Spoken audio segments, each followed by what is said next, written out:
Corria o mês de maio, mês das noivas e das mães, no estado de São Paulo, no ano de 2006. Em uma semana apenas, filhos se transformaram em corpos cheios de sangue naquelas malditas cenas.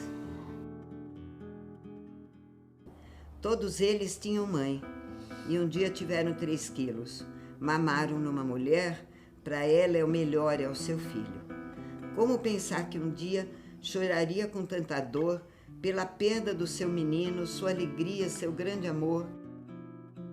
A lembrança dos 7 dias que abalaram qualquer ser vivo pesam mais pela impunidade, pela injustiça, um castigo que mãe nenhuma suporta, ditadura que perdura.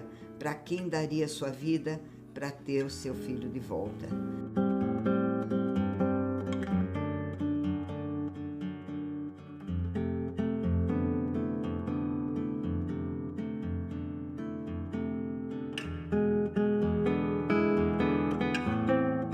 Perdi meu filho, foi um massacre que teve no estado de São Paulo, que no espaço de uma semana se matou mais de 600 jovens, mas a listagem, a estatística da polícia foi de 493. E a gente paramos para pensar, o estado de São Paulo produzir mais de 600 jovens assassinados, tudo com idade de 15 a 29 anos. O meu filho tinha 29 anos, porque se matou em maio muito mais que se matou na ditadura militar. A ditadura foi 21 anos, né? E os crimes de maio foi uma semana. Foi abafado esses crimes pela uma Copa do Mundo.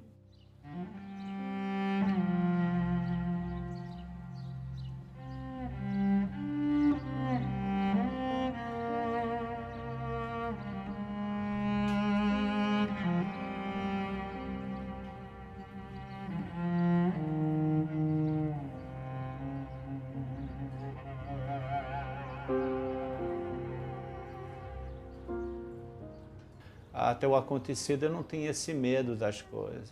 Eu achava que o mundo era melhor para viver.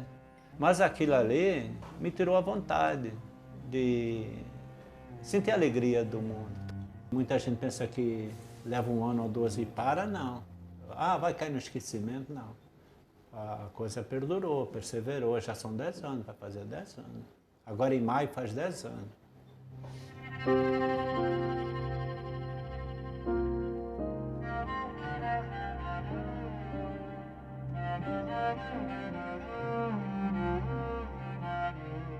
Sou mãe da Ana Paula. A Ana Paula é a caçula de 4 irmãos. A Paula nasceu para ser família, mãe de família. Ela tinha a Ana Beatriz. Quando a Ana Beatriz estava com 1 ano e pouco, ela já engravidou. O Ed, ele era assim, amigo desde a escola, desde a infância. Aí começaram a namorar, aí quando eles estavam numa boa, aconteceu tudo que aconteceu.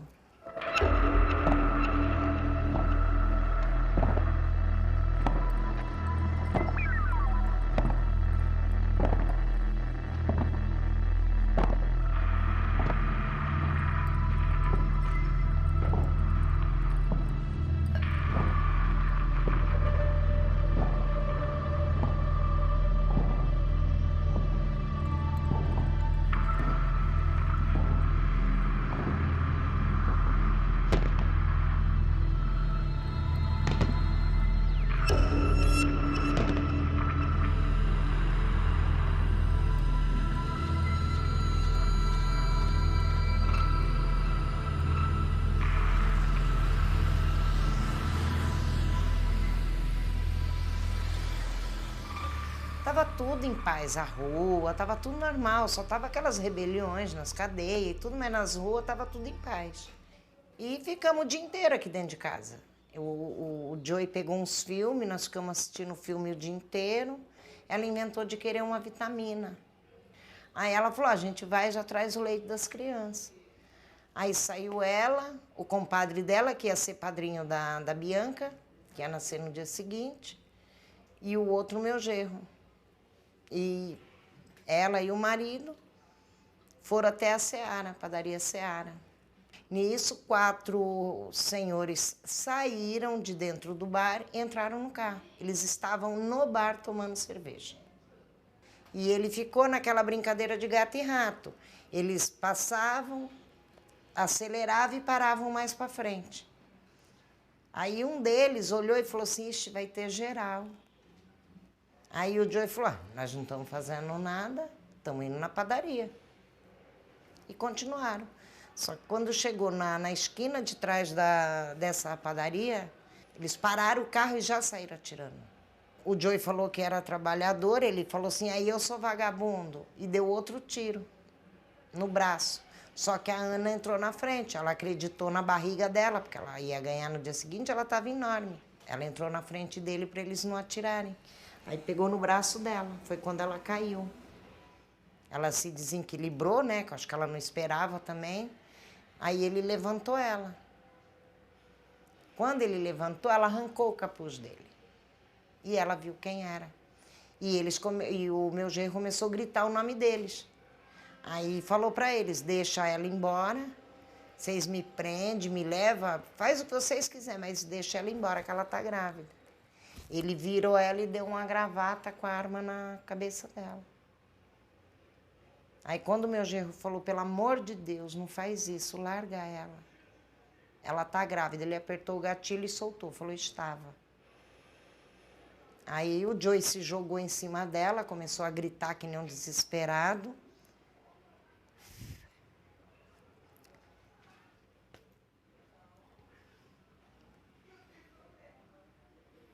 Por causa da barriga dela, que estava muito grande, ele se jogou em cima da barriga e começou a tentar acordar ela. Só que ela já caiu morta. E eles metralharam o Joey tudo pelas costas.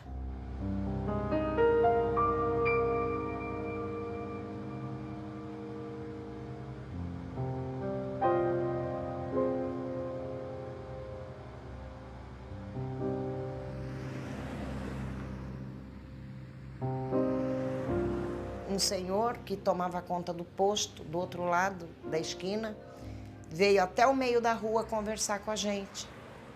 E contou tudo o que aconteceu e os nomes que ele tinha ouvido. Quando foi 6 horas da manhã, já vieram me avisar que tinham matado o senhor do posto que estava falando comigo.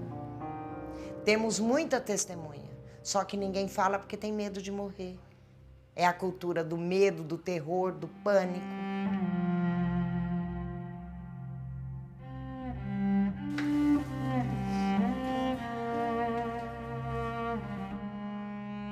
Faz 2 anos que eu mudei, mas eu não consigo nem guardar minhas coisas ainda. Não sei. Tem muitas coisas que é do Rogério, sabe? O Rogério foi uma criança que era um grude só. Quando ele completou 14 anos, eu coloquei ele no patrulheiro, para trabalhar de office boy. Eu queria que ele tivesse uma responsabilidade de um homem, não aquela figura do pai que ele tinha. Coloquei ele para trabalhar e ele pegou uma empresa multinacional. A empresa multinacional foi a coisa assim, mais significante para mim quando meu filho pegou a empresa multinacional, porque ele era muito querido. Todo mundo falava, nossa, que filho é esse? Que menino é esse? Era um menino assim, hiper inteligente.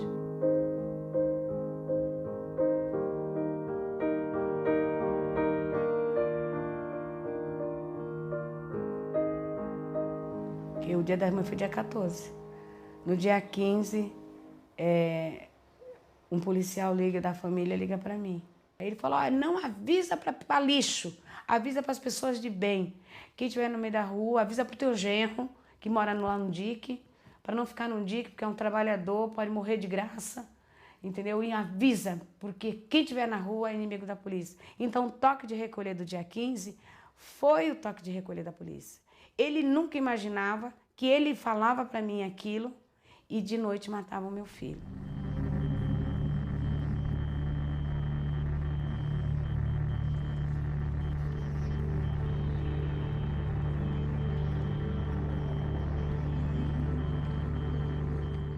Aí o Rogério me chegou 10 horas da noite. Eu não vi que moto ele tava, ele só veio buscar amoxicilina. Aí eu falei, menino, o que tu tá fazendo no meio da rua, menino? Ele, não, mãe, eu vim aqui ligeirinho. Ele tinha aquela mania de falar, eu vim aqui ligeirinho, eu quero só remédio, porque não tem nada aberto. Eu falei, não, Rogério, fica aqui, Rogério. Ele, não, mãe, eu vou embora. Pegou a moto e foi embora. Aí foi quando eu descobri, no dia seguinte, eu liguei o rádio de polícia, aí o Abissai Rocha falou que houve uma matança aqui na nossa região, tinha 29 corpos no ML e tinha vários corpos jogados no chão, que não cabia no frigorífico, e falou que ia dar a relação dos nomes por região. Vamos começar pela nossa região de Santos. Aí eu fui para escutar para ver se eu conhecia alguém, algum nome. E qual foi a surpresa? O terceiro nome da lista daqui da região de Santos era meu filho.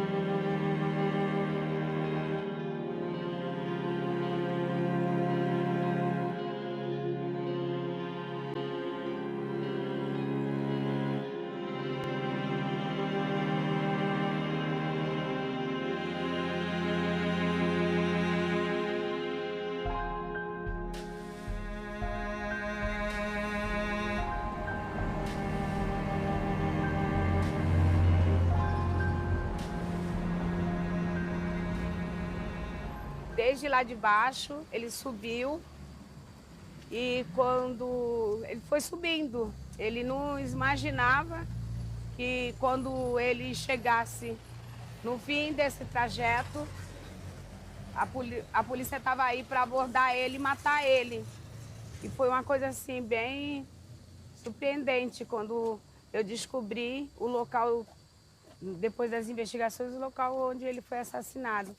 Um lugar ermo, estava ermo no dia, não tinha ninguém na rua e foi bem complicado.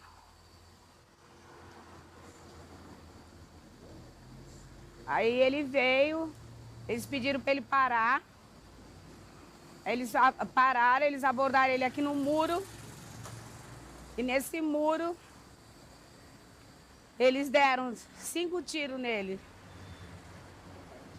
Aqui ele encontrou a morte. Aqui era o lugar que ele trabalhava. Ele trabalhou aqui, varrendo aqui de manhã. Aqui ele tocou a campainha para pedir água para tomar uma amoxicilina, porque depois o rapaz falou para nós. E aqui todo mundo sabia que era meu filho. Ele era um simples gari.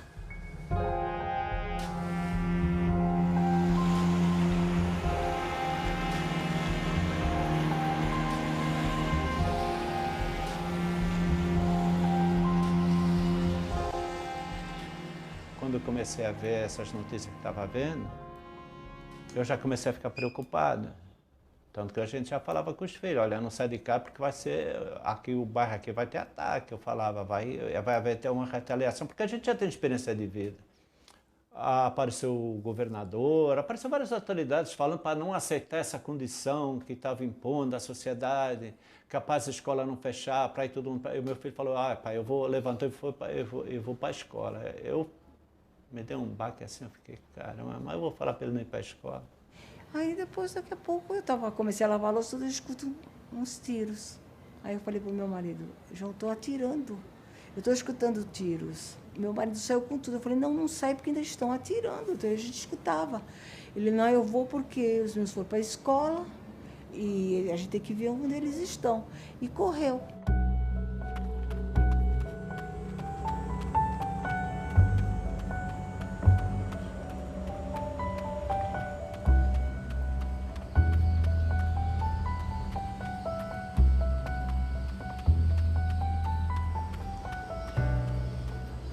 Quando eu cheguei aqui, nesse momento, eu não vi ninguém, né? Aí quando eu olhei para lá, eu vi o meu filho estendido ali perto daquele... Aqui mais ou menos ao certo. Eu vou mostrar o local lá.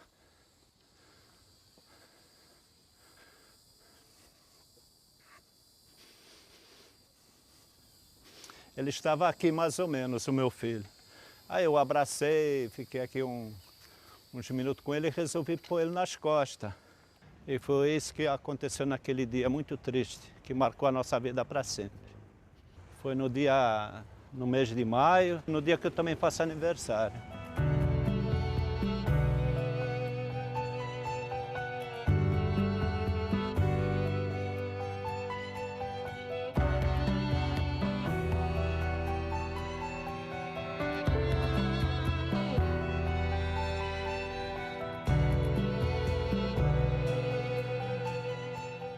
Andar aqui no meu bairro, eu tinha dificuldade, ainda tenho, de passar onde ele morreu, entendeu?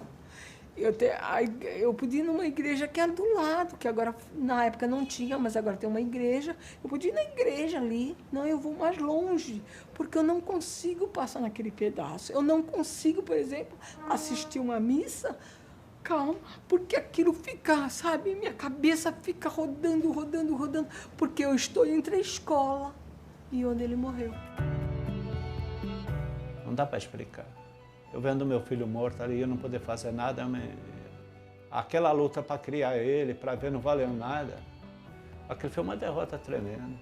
Será que eu não podia ter evitado antes? Na hora que ele falou que era para ir para a escola, falei, não sai, fica. Mas como é que a gente pode ter esse alcance, né?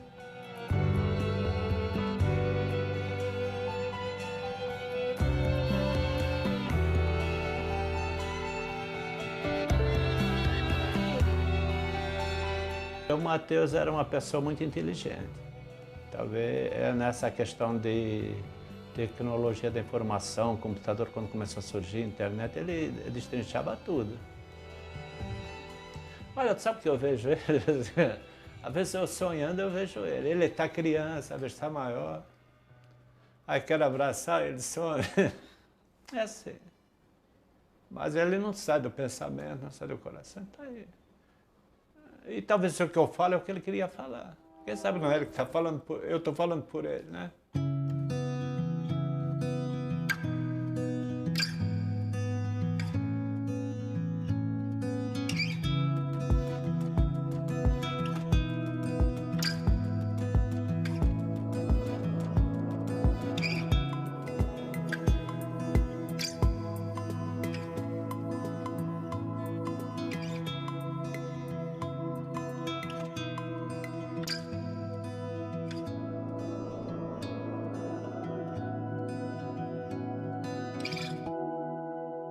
Eu achei que a polícia ia fazer uma investigação, ia achar quem tinha feito aquilo.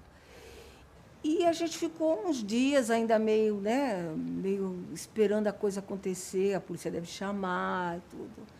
Só que ninguém se posicionou, ninguém veio falar com a gente, nada, não aconteceu nada.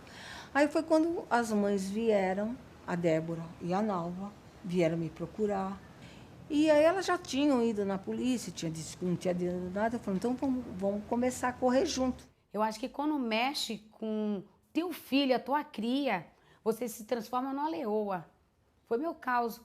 Eu me transformei numa leoa e trouxe as mães. Porque eu caí numa cama, no hospital, 40 dias, sem comer, sem beber. E caí na cama do hospital em uma semana. Fiquei uma semana de cama. Porque eu estava muito desnutrida. Foi quando, no 5º dia, o meu filho apareceu na cama do hospital. Eu pensei que eu estava delirando. Quando ele me trouxe, me puxou, falou, mãe, levanta, vai à luta, que eu preciso de justiça. Mas a senhora tem o dom para fazer a transformação e lutar pelos que estão vivos. As investigações não vão dar em nada, como você falou. Ela mandou esse documento para o jornal retratar que meu filho não fazia parte de facção nenhuma. E eu só sossego quando eles se responsabilizar, eles têm que se responsabilizar pela morte do meu filho e de outros. Eles falaram que só é válido quando a testemunha vai no distrito que está com a investigação, que ninguém investigou nada, quem investigou fui eu. Que todo lugar que eles foram eu já tinha ido. O delegado falou para mim que a minha testemunha, um homem de 60 e poucos anos, morreu porque devia R$20 pro PCC. Aí eu falei, a minha neta devia quanto?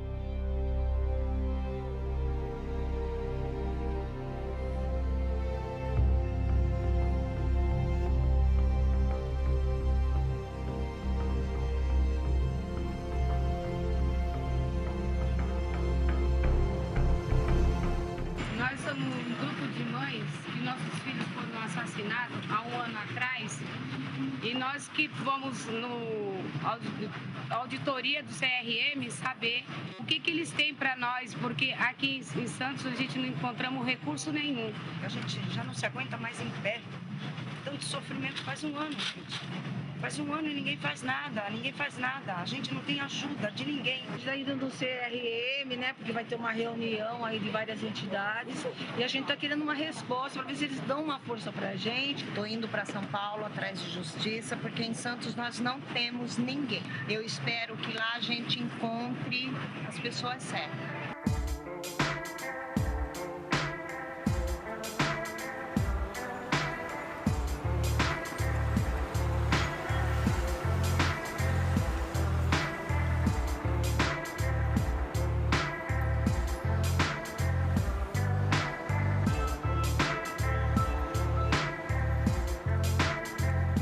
Sou jornalista faz 50 anos e eu sou ativista de direitos humanos, sou defensora dos direitos humanos e sou presidente do grupo Tortura Nunca Mais. Já fui presidente do Conselho Estadual de Defesa da Pessoa Humana de São Paulo, o CONDEP, e tinha uma senhora muito simples que chegou lá chorosa e falou assim, olha, eu fui na ouvidoria de polícia, mandaram falar com a senhora. Falei, pois não. Aí ela falou assim, a polícia matou meu filho. Epa, me veio toda a minha história. A polícia não matou meu filho, mas esteve perto dele, ameaçou. Eu virei aquela mãe. Falei, como? A polícia matou meu filho. Eu falei, o que a senhora faz? Ela falou, faço artesanato. Ela era muito simples. Aí eu falei para ela, falei, a senhora conhece a luta das mães de maio, das mães da Praça de Maio na Argentina? Não, ela não conhecia. Mostrei para ela o que eram as mães e avós da Praça de Maio da Argentina. Olha, elas lutam até hoje. É da ditadura, assim como as mães da ditadura lutam até hoje da ditadura brasileira. Contei a história de várias mães, de companheiros mortos e tudo, das nossas mães. Falei, e se a senhora não lutar e não se organizar e não juntar as outras mães, não vai acontecer nada. A senhora veio procurar o quê? Ela falou, justiça. Eu falei, então vamos brigar juntas pela justiça. E aí se montou o movimento Mães de Maio, espontaneamente assim. Oba! Tudo bom! Aqui eu encontrei o horizonte, né, dessa luta, que é a luta das Mães de Maio. Sozinha, jamais eu encontrava, porque quando a gente perde um filho, a gente não tem chão, a gente fica sem rumo.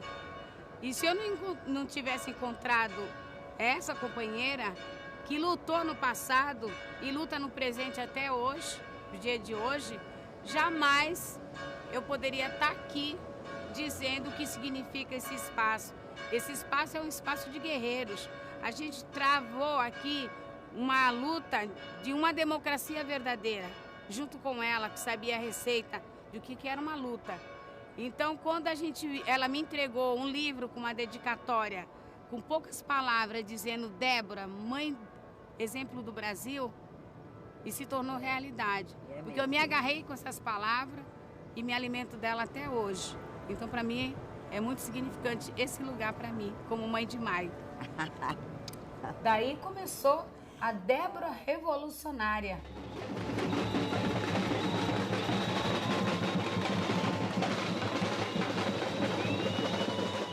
Levaram nossos filhos, nossos irmãos, nossos pais, nossos avós e nossos bisavós, todos mortos no mesmo dia.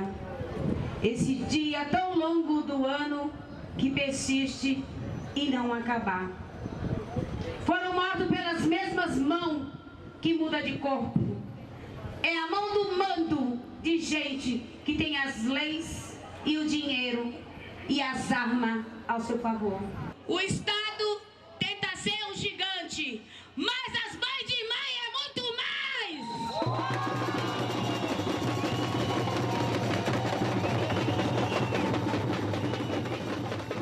E eu me alimento dessa luta. O dia que eu não saio para lutar, eu tô doente dentro de casa, eu só falto comer a tela do computador. Eu quero estar articulando, eu quero estar fazendo várias atividades, conversando, planejando várias coisas, porque a morte do meu filho não foi em vão.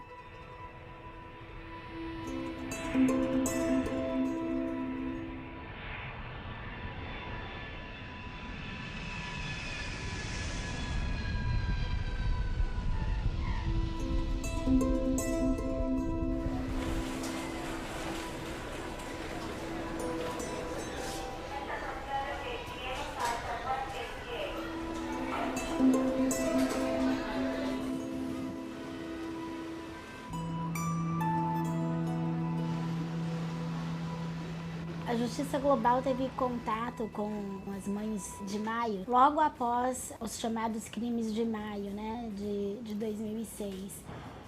Naquele momento a gente ficou muito preocupado porque a gente já via que aquilo estava sendo, era um revide da polícia, né, o que estava acontecendo. E daí, em parceria com a Clínica de Direitos Humanos da Faculdade de Harvard, a Justiça Global começou a procurar os familiares daquelas vítimas, né? E acho que foi importante porque a gente, durante anos, nós fizemos esse acompanhamento que resultou na publicação de um relatório que se chama São Paulo sob achaque.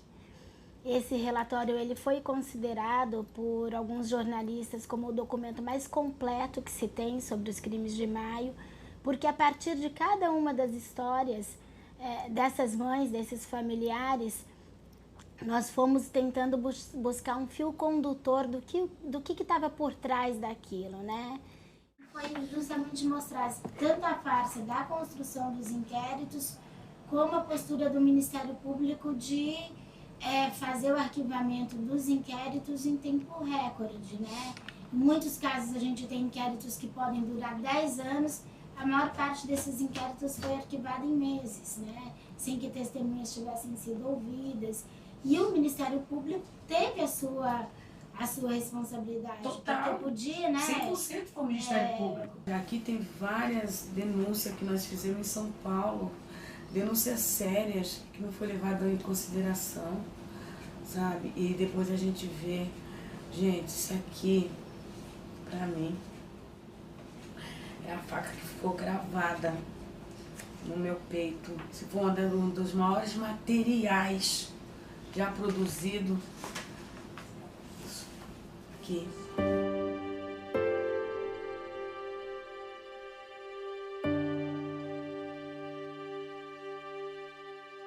O Brasil é produtor de Mãe de Maio. Eu falo no Brasil porque em todos os estados que eu visitei, que eu articulei, a gente encontra Mãe de Maio. Então, quando você para pensar e você vê e se mata quase 50 mil jovens por ano, é assustador. É 50 mil Mães de Maio produzidas. O Brasil é o país que tem o maior número de homicídios no mundo. Em 2012 foram 56 mil homicídios. Desses 56 mil, 30 mil eram jovens. E entre os jovens, 77% eram negros. Essa é uma violação que ela fica meio difusa, né? A gente não vê isso todo dia. São 30 mil, mas ela está espalhada pelo Brasil, acontece todos os dias. E é diferente de se você visse, por exemplo, um avião caindo a cada 2 dias, cheio de jovens.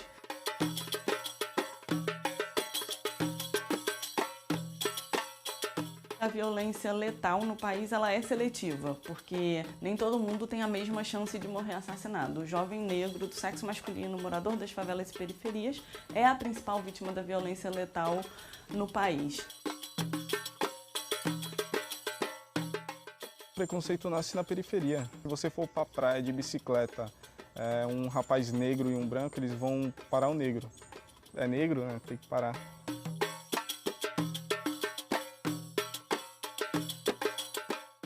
Você não pode se misturar. Não tem como, né, falarem que não tem racismo no Brasil. Isso que é o que mais tem, é o preconceito. E sempre vê com nós como uma ameaça, na verdade, né? Uma ameaça, né? Porque sou negro, me ver passando na praia, ver um jovem branco passando na praia, sendo um morador da região, já vê o negro passando do lado, já fica meio assustado, já olha para os lados e já vê se eu vou fazer alguma coisa e tem reação. O modo de vestir de quem mora na periferia é bem diferente de quem mora de classe média alta, né? Aí o preconceito já está aí. Meu medo mesmo é dos policiais mesmo, porque eu sou negro e já um alvo para eles, né? Não são todos policiais, mas eu acho que a grande maioria, de ver um menino negro descalço, meio zoadinho, acho que eles abordam na intenção mesmo de oprimir. Dificilmente os policiais, quando chegam para enquadrar, eles vêm na abordagem calma, né? Vem calmo na abordagem. Às vezes ele já vem querendo agredir, querendo bater nas pessoas, nos jovens. Se um branco roubou ali no lado e vem um policial ver eu passando na rua, com certeza ele vai me abordar, pensando que fui eu que roubei. As pessoas automaticamente, quando vem uma morte numa operação policial, elas associam aquela vítima a uma atividade criminosa, o que já é um erro, porque existe um pré-julgamento a respeito de quem era aquela pessoa que morreu. E segundo, elas aceitam que mesmo que aquela pessoa tivesse envolvida numa atividade criminosa, que ela deve morrer. A gente precisa desconstruir essa visão das pessoas de que o bandido bom é o bandido morto, porque o policial ele aperta o gatilho, mas a sociedade está apoiando isso.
Qual movimento que a senhora representa? Represento o movimento Mãe Demais, sou fundador e coordenador do movimento Mãe Demais. É a senhora, por favor. Meu nome é Juscelia, meu filho é Emerson. Fez 6 meses ontem que a polícia assassinou. É aquele ali, ó. Salva de palmas para nossos aliados que se foram.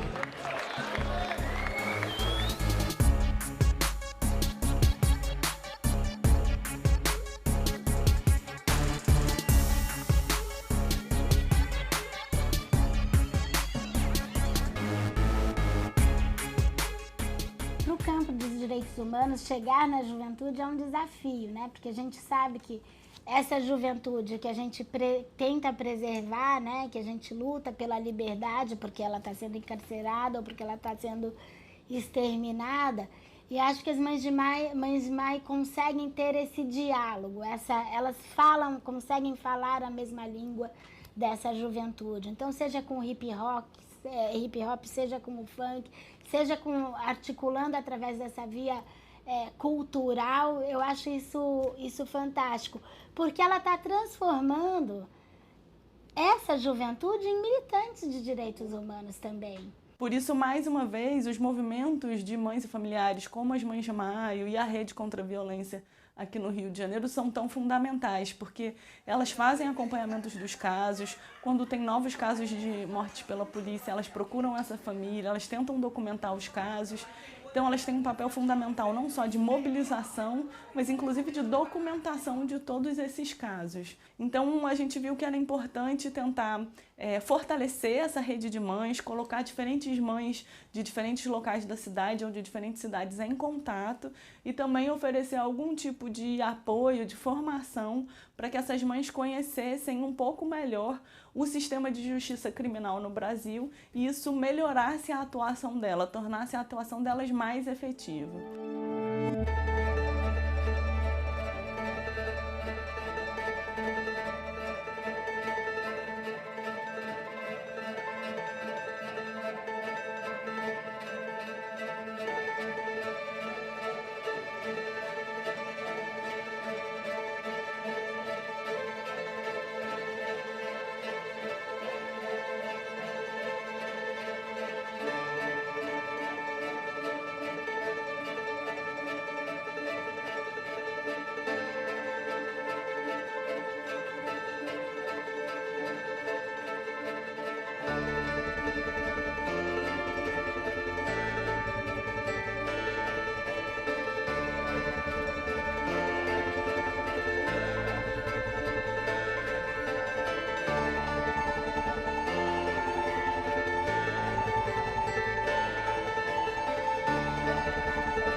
Da Vera Suzuki, uma artista nossa que fez esse quadro pra gente. Um quadro que a gente só entrega para pessoas muito queridas nossas, pessoas que nós admiramos. No caso, em 2015, é a Mãe de Maio. Tá?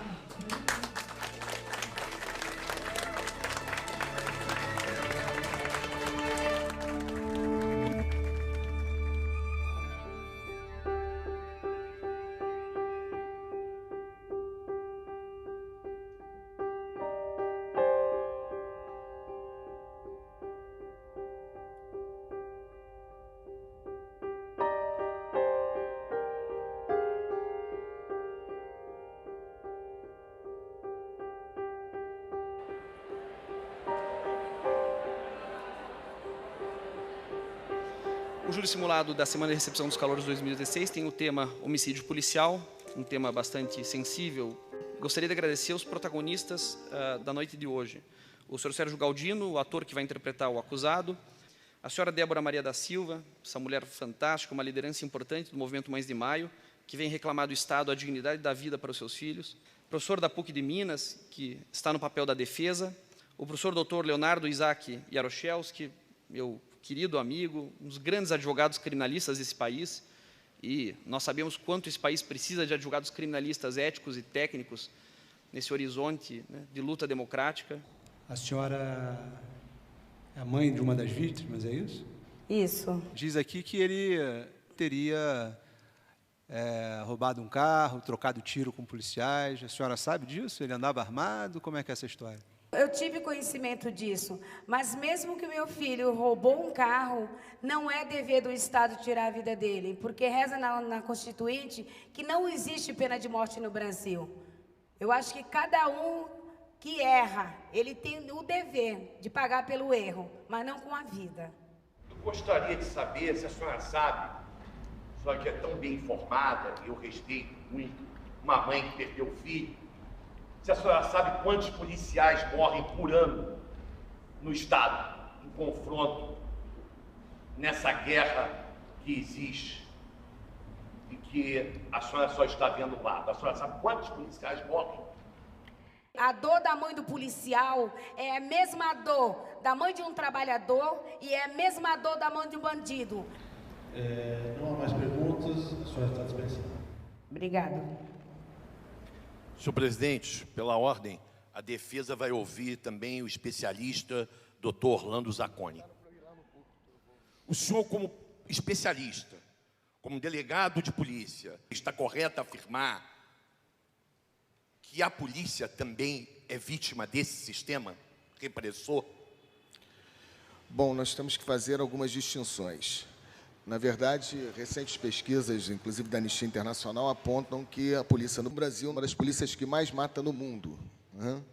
E, ao mesmo tempo, a própria Anistia Internacional indica que no Brasil nós temos os maiores índices de homicídios praticados contra policiais. Só que pouco se fala que a grande maioria dos policiais que morrem não morrem em confronto. Eles morrem vítimas de latrocínio. E que a tese de que existe hoje um confronto entre policiais e bandidos é falaciosa. Nós não estamos diante de uma guerra, nós não estamos diante de um confronto armado com dois grupos, digamos assim, proporcionalmente equilibrados no confronto. Nós estamos diante de um massacre. Essa política ela só ganha força a partir do momento em que o alvo é aquele elemento previamente definido como matável. Porque se você não consegue transformar o pedreiro em traficante, o dançarino em traficante, a dona de casa em traficante, os policiais são presos. O caso Amarildo é um caso recente no Rio de Janeiro. Tivemos uma condenação, onde, inclusive, o comandante da UPP foi condenado a 13 anos de prisão, mas o que estava em jogo ali não era a discussão da violência policial, mas quem sofreu essa violência. Ou seja, provado que Amarildo não era pedreiro, que Amarildo era traficante, essa violência seria legitimada e aplaudida por muitos setores da sociedade. As senhoras e os senhores sabem o que é você estar no seu carro, à noite, às vezes um carro que não está nem pago, ou um carro que é utilizado para o trabalho. Chega dois cidadãos, perdeu o Playboy, perdeu! Sai, sai, sai! Algumas das senhoras do senhor já passaram por isso. Sabem qual que é o drama disso? O que a sociedade pede para isso? O que a sociedade espera? Se ele disparou a arma, quem matou foi a sociedade, foi o Ministério Público, foi a magistratura, foi o sistema penal. Ele apenas foi a mão. Senhoras e os senhores, tem que entender um fato. Quem trouxe o especialista, Dr. Zacconi, foi a defesa, não foi a acusação. Foi para mostrar que, embora haja execução de pessoas chamadas invisíveis, vulneráveis, ou como disse o promotor, matáveis, esse caso não é um desses. É um caso de confronto. É que, independente da existência de um confronto, a condição da vítima é determinante para o arquivamento do auto de resistência e, portanto, para que o Estado possa se declarar legítima aquela ação policial. Acho também que a individualização da culpa no policial é uma estratégia utilizada pelo poder jurídico e político para se eximir dessa responsabilidade. Porque quando o policial é construído na sua formação e dentro das instituições policiais como soldado, ele não é mais reconhecido como portador de direitos que um trabalhador tem. O único direito que o soldado tem é matar ou morrer. Estão encerrados os debates. Eu farei a leitura da sentença. De acordo com o veredito dos jurados, o réu praticou um único homicídio. Diante disso, passo a aplicar-lhe a sanção merecida. Fixo a pena em 15 anos de reclusão. A Débora perdeu o filho dela para a polícia, né? A polícia executou o filho dela e ela veio, pensem como é difícil para ela interpretar o papel dela mesma, né? Especialmente porque no caso dela, o filho dela não havia roubado nada, né? Ele foi simplesmente executado. Então, se a professora Giselda me permite, sim. Eu ia pedir que a Débora nos desse uns 5 minutos, né, da tua impressão desse julgamento, se o fato de ter visto o policial ser condenado te trouxe alguma satisfação, se resolve o problema, enfim, uma avaliação que as mães de Maio podem fazer aí em 5 minutos para encerrar como mensagem final. É uma acalento, é um alivio a condenação de quem tira a vida dos nossos filhos, porque mãe é vida. É o mínimo que quem tirou a vida dos nossos filhos pague. Muito obrigada.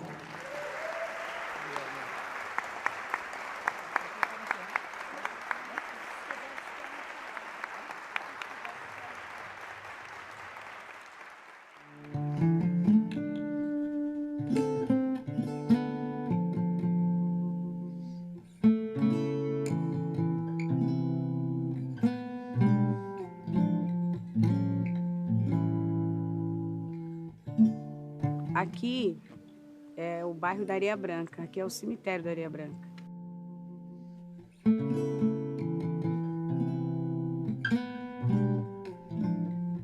Você vem aqui, você olha para a foto, mas você não pode conversar com ele. Se você sentar ali, ficar conversando, você é tirada como uma pessoa que não é normal. Mas nós somos normais. E graças a Deus, a nossa garra vai nos levar a mais adiante e que outros filhos e outras mães não passem pelo mesmo que nós já passamos. A gente vive, a gente sorri, a gente caminha. Nessa caminhada aqui, quando a gente vai chegando pertinho, aí precisa tomar fôlego. Não é por causa da idade, não. É pelo acontecido. Entendeu? Meu filho era um menino, 32 anos. Vivia a vida dele, trabalhava, tomava conta da família dele. Aí trouxeram ele pra cá, ó. Aqui tá meu filho. O túmulo foi perpetuado, ninguém mexe, né? Nem a própria família se pedir para ir para outro lugar, não.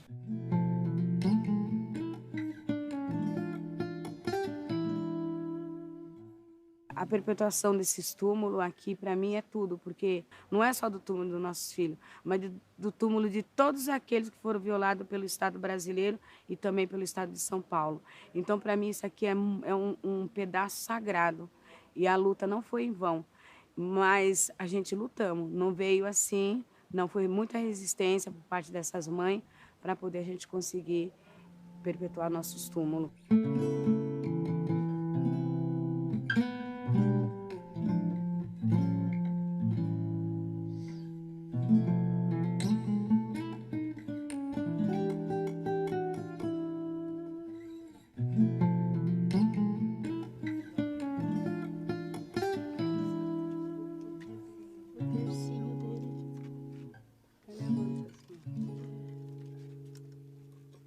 Enquanto Deus me der vida e ter todo o apoio de todas vocês, Nalva, Débora, Elvira, Gorete, todas, Vera, Helena, eu não vou deixar de lutar.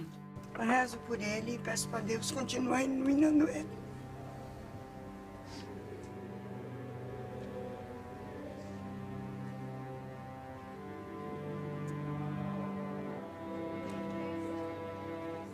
Por mais que a luta é cansativa, eu não tenho como viver mais sem essa caminhada. O mais importante desses 10 anos todo, que muitos meninos deixaram de morrer pelas nossas ações. E espero que continue assim. Santos nunca mais teve a chacina. mas porque as mães de maio estão plantadas aqui dentro de Santos. É como diz um bom e velho ditado, as formigas elas são tão pequeninas, mas quando elas se unem, é uma força incrível. Mãe, eu sempre vou ser. Não tem como ele me tirar esse direito de ser mãe, porque eu considero mãe, mesmo ele morto, ele é meu filho. Ele era uma parte de mim também. Eu sou ele. E a Vera é ele. Eu e a Vera completam o Matheus. Quando está tudo destruído, que a guerra acabou, começa a sair as pessoas dos escombros. Que nem teve o tsunami no Japão, né? Aquelas pessoas surgem não sei de onde, se protegem, vão começar a limpar aqui. Quando tem enchentes em São Paulo, em qualquer lugar, surgem aquelas pessoas que têm amor por aquilo, que quer recuperar e começar a colocar um tijolo aqui, mas daqui a pouco a cidade está reconstruída. Quer dizer, o amor venceu.